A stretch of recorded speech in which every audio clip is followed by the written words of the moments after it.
and welcome to Perception Media. I am your hostess, the Cinegeek, and today I wanted to give the most non-clickbait review ever. As I said in the title, or I'm about to when I type it in, this is a positive review of Captain Marvel. I've been seeing a lot of negative reviews and a lot of people talking about a lot of stuff outside the film. I'm just going to keep it to the actual content of the film. Although I will give a little transparency in that obviously I am a chick, so there's a little bit of bias there. However, to be fair, I didn't like the 2016 Ghostbusters. I don't like Wonder Woman. Well, I like Wonder Woman, I just didn't like the movie. I have read some Captain Marvel comic books, not all of them, and I haven't read all of Kree Skrull. Wow, I cannot enunciate. War.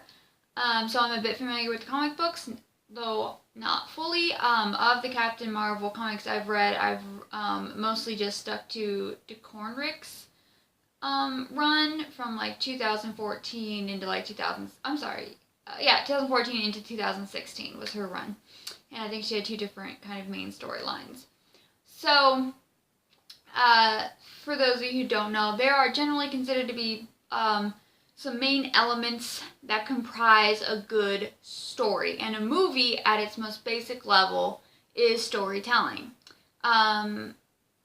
So to make a good story, specifically on the big screen, you need a good script. And I'm going to talk about story structure and Captain Marvel's story structure in just a moment. You need good characters. You need good acting, obviously. I'm going to kind of tie those two things together. Timing, I'm going to throw in editing with that. Sound and visuals. Something I really liked, I should mention, obviously, spoilers.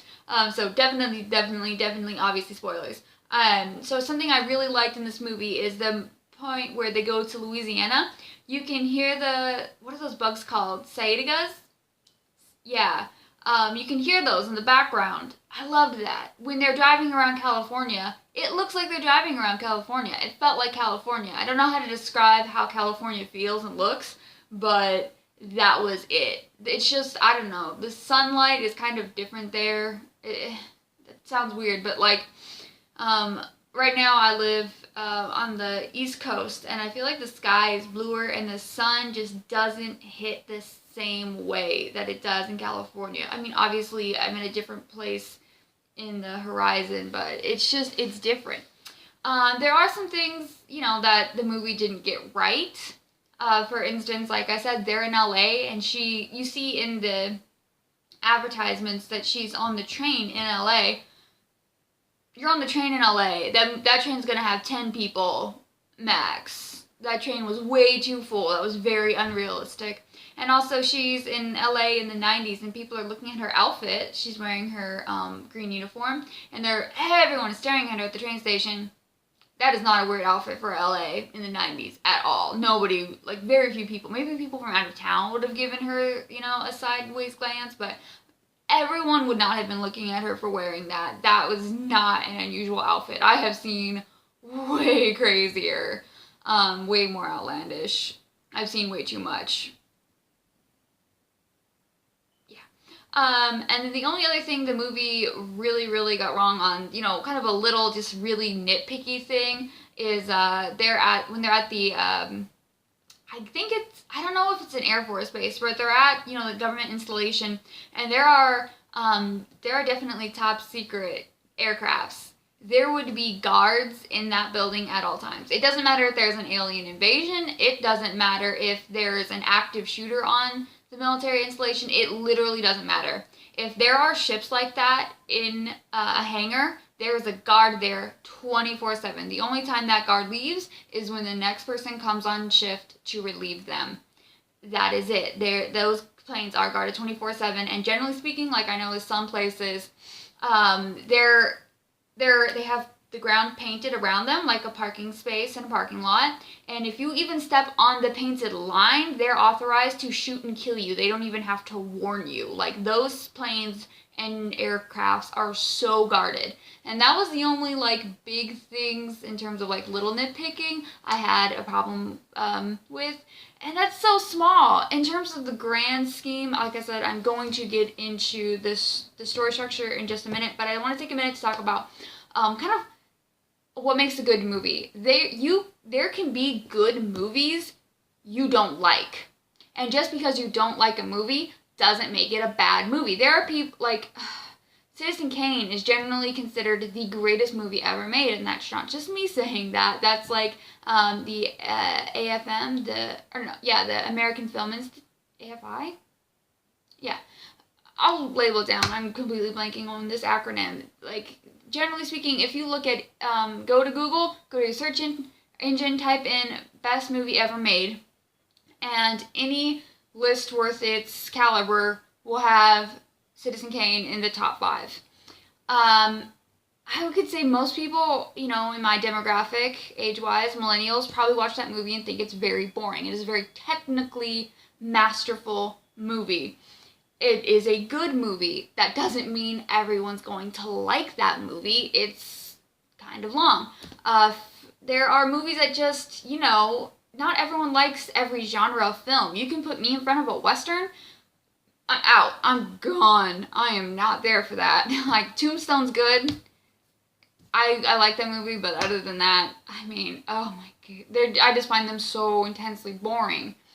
There are people who it doesn't matter what horror movie. You can put them in front of Psycho, which is also, I think, one of the greatest horror films ever made. And that person won't like it because they're just not into that type of film. And that's fine. You cannot like a movie. Again, just because you don't like a movie doesn't make it a bad film. And there could be actors that you're just not into. Honestly, I'm generally not the biggest fan of Brie Larson. I've only ever seen her in Kong and Skull Island, and I thought her character was pointless and should have been written out of the script. Although I do love Kong on Skull Island. I thought it was just a fun movie. Is it a great movie? No. But it's a fun movie. There can be bad movies you absolutely love. I think, The Room, Tommy Wiseau's The Room, proves that. Anything Neil Breen has ever made proves that. So with that in mind, there is personal preference. There is, again, taste. People don't like and do like some actors and actresses. That's fine, and that can turn you off of a good movie. That makes sense. That doesn't mean their performance is bad. You're just not into them. Okay, so with that in mind, I'm going to talk about story structure. Okay, so you see this stretch right here. This is going to be Act 1. And that's usually 25% of your film, the first 25% obviously. A 3-act structure is typically what most movies are. It's not always. It doesn't have to be. There are good movies that aren't 3-act structures. But this is just the most, I think, standard and typical structure of a film. The second act, is usually the middle 50%. This right here is the midpoint. And then your act 3 is your last 25%.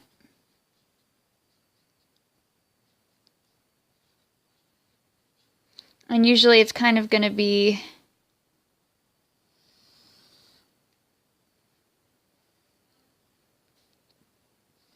your beginning, middle, midpoint, and climax. And that's generally what it looks like. Everything in here is your rising action, and everything down here is your falling action. And I'm going to go ahead and explain what generally is going to be in your 3 acts. Alright. So, your first act is usually, obviously, your introduction to your protagonist, which is your main character. Why is my handwriting so sloppy? So, protagonist. Now, you might associate protagonist with good guy, and antagonist with bad guy.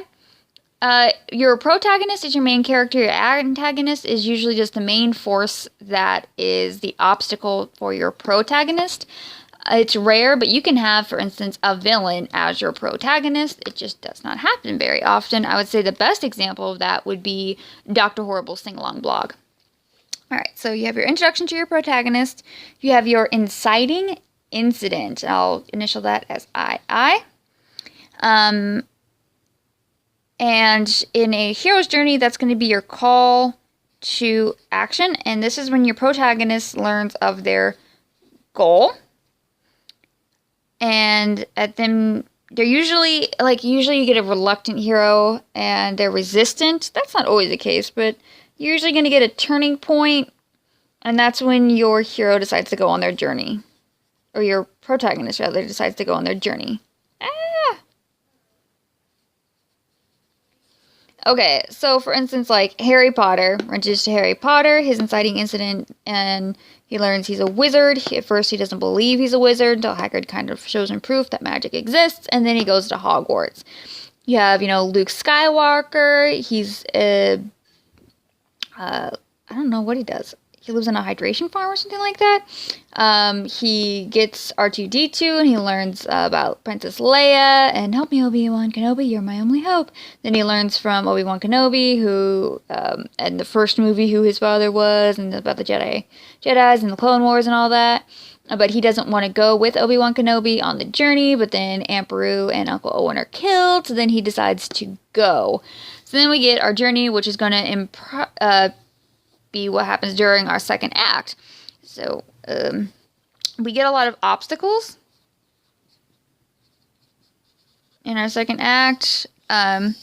Usually we'll get like a twist at the midpoint, or possibly and or another turning point.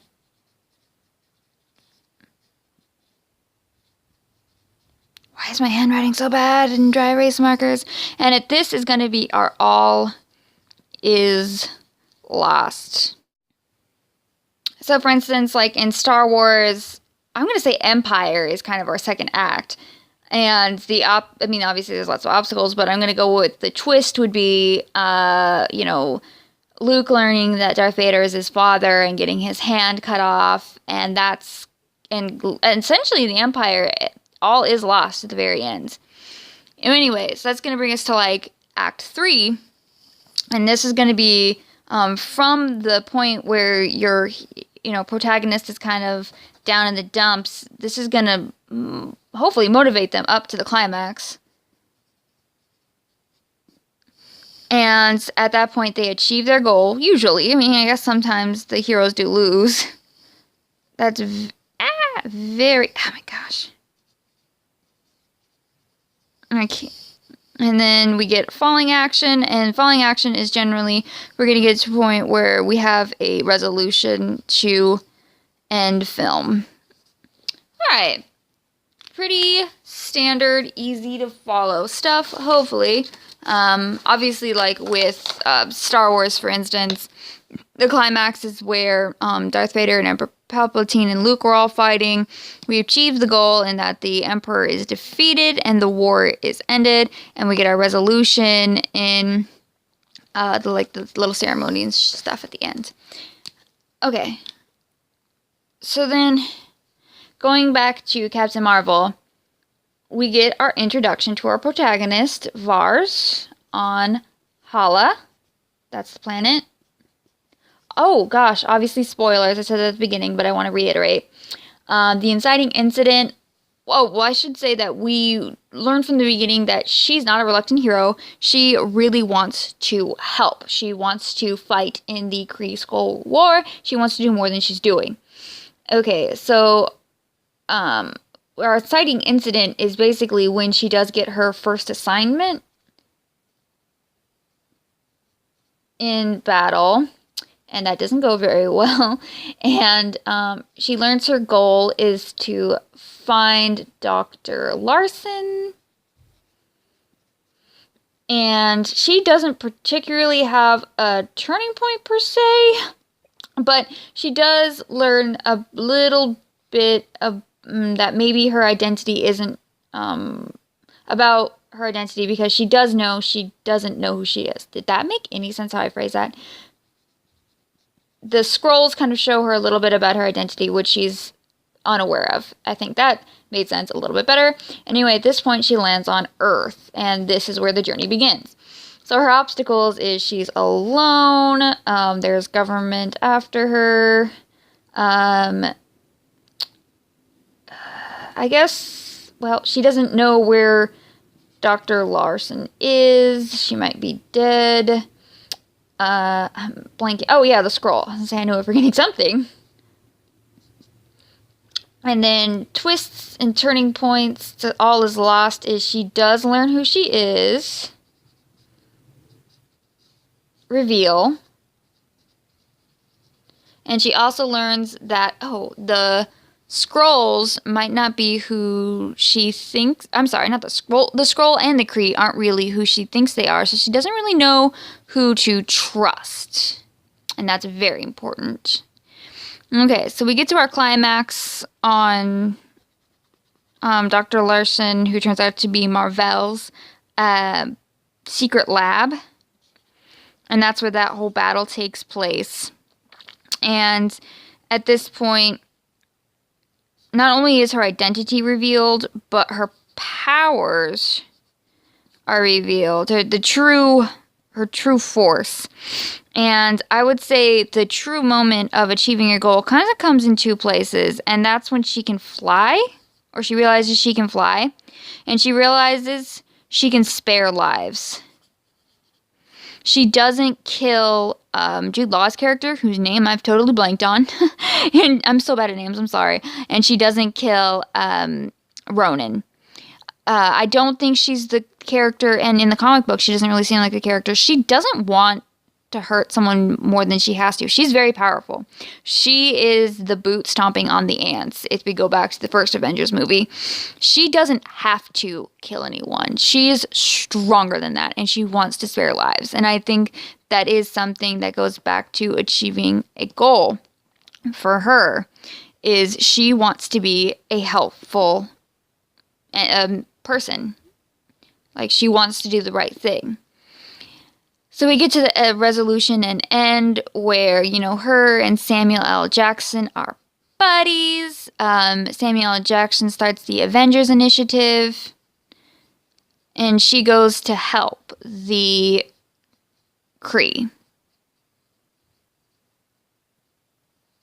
And that's our resolution and our ending. Sorry this is so long. So overall, I did think that this story had a very good story structure.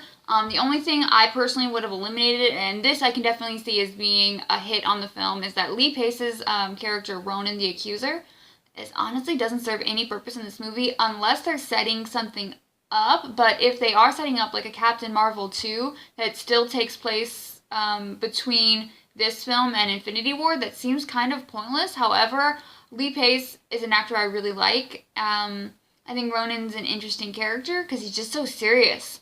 And they didn't really give me anything, like, had they maybe had him been one of the characters in her group, and then maybe been betrayed by all the lies that were going on with the Skrulls and the Krees, and maybe been betrayed by his people, and that kind of caused him to be, more angry and go down his path to just trying to take out the Nova Corps. Okay, that'd have been cool.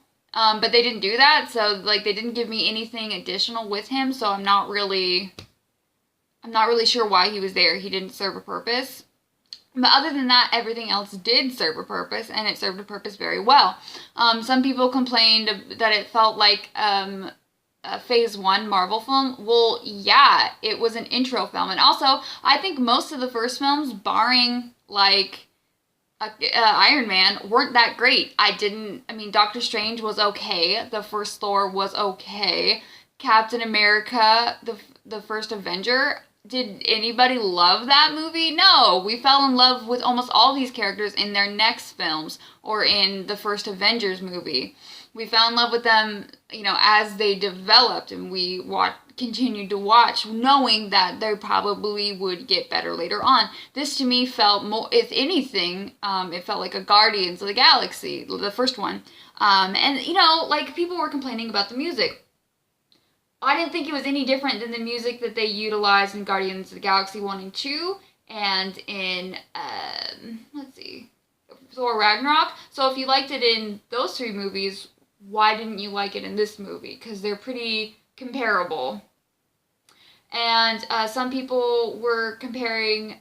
Some people were saying Brie Larson was very stiff. I disagree with that. She wasn't quite as quippy as like an Iron Man or even Peter Quill, but I would say she's kind of more like Peter Quill, Star-Lord, and not quite there, but she's a very confident character, but she does make jokes, and there's a lot of levity in the film, particularly with her and Samuel L. Jackson's character, and I did like that kind of buddy cop relationship. I thought it was very fun.